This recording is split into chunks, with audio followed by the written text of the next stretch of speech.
Tawag ng horse shaking.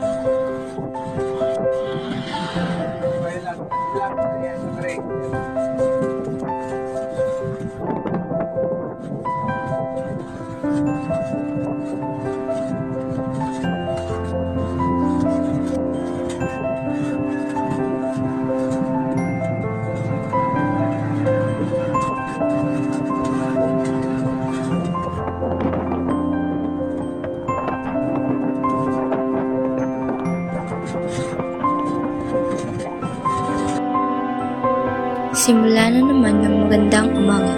Simula na naman ng bagong hamon sa buhay.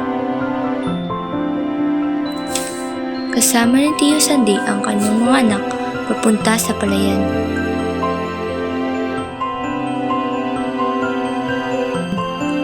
Naglalakad sila papunta sa kanilang sakahan. Mahirap talaga ang maging mahirap. Maraming pagsubok ang kailangang lagpasan. Katulad na lamang kapag tag-ulan, maputik ang daan patungo sa kanilang palayan na kanilang sinasakahan.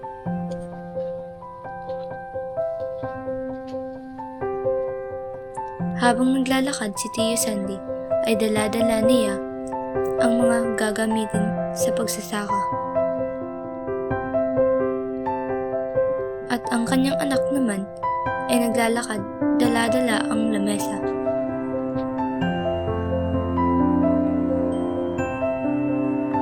Makikita natin na napakalawak ng kanilang sakahan.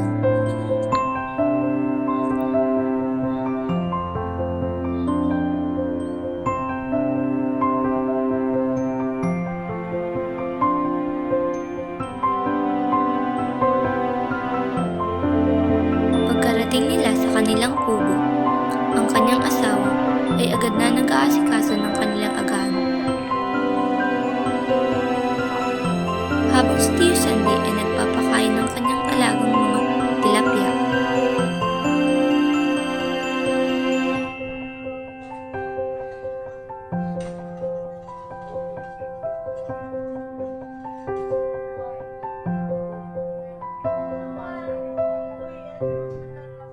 Malaman, kuya! Asay mo ini.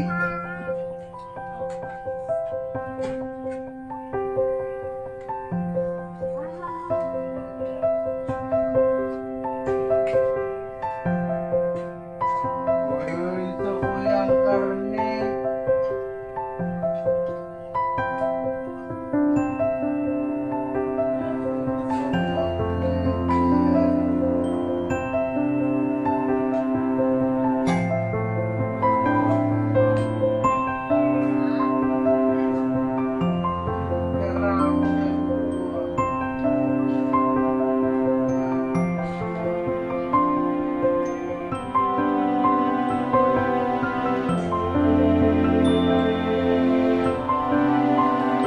At pagkatapos maluto ng kanilang agahan ay agad na rin silang kumain at gumayak ulit sila para bumalik.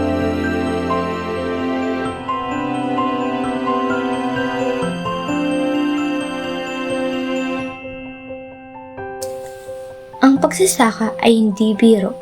Ang yumuko maghapon at magbanat ng buto.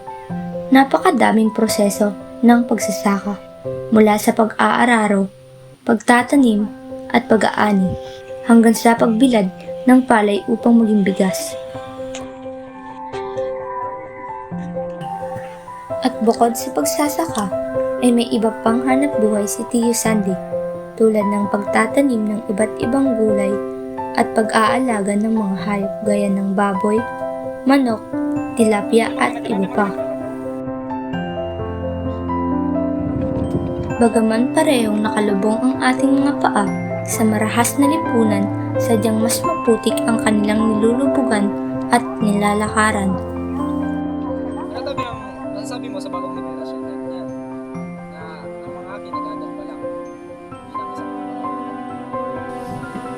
Masasabi ko sa Rugay, umabot ng panahon, maliit na mga panahon na ano ba na ano na, nahugat mo na dahil nga sa Arugay na barato sa na barato ang bagas, na barato ang paroy, mahal mo yung mga gigaramit sa paguma. Kaya pagabot ng panahon, then mawara ng iparauma. Siyempre, ang iba mas siging aradan. Pagkatapos ng mga maray na ang buhay, di na maasikaso sa kabasta. Kaya kapalit ang parauma. Palit ang bagas. Kaya siging mahal.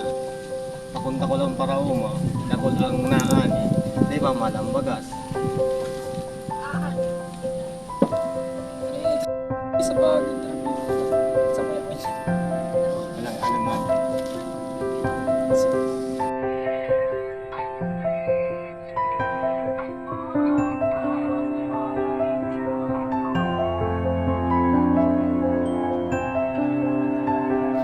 Mabubungkal ang katotohanan kung sino pa ang nagtanim ng ating makakain ay sila pa ang kadalasang nakabaon sa kahirapan.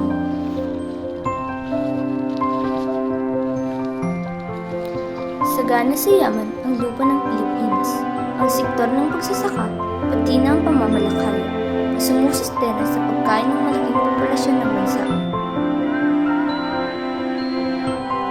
Ang pagsasaka ay hindi biro.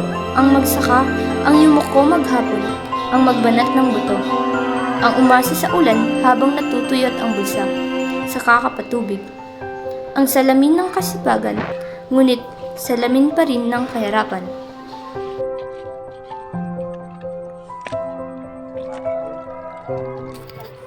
Ang magsasakang Pilipino, ang lahi na unti-unti ay namamatay na, kaya nga higit sa kaakibid ng pakinabang ng ating mga palayan, dignidad rin ng magsasaka ang pinangangalagaan at nais nating ibigay sa kanila. Tunay nga sila ang tinatawag na bayaning di kilala, mga bayaning nagmana ng nalalagas na parte ng kultura. Higit sa lahat, mga bayaning nagpakain sa maraming nagugutom na pamilya. Gayunpaman, tayong mula sa iba't ibang henerasyon bukod sa kanila ang magdidikta sa kahinatnan ng pagsasaka sa ating bayan. Sana ay mapamalagi sa ating lupain ang pinagsisibulan nitong mga gintong ani ng palay.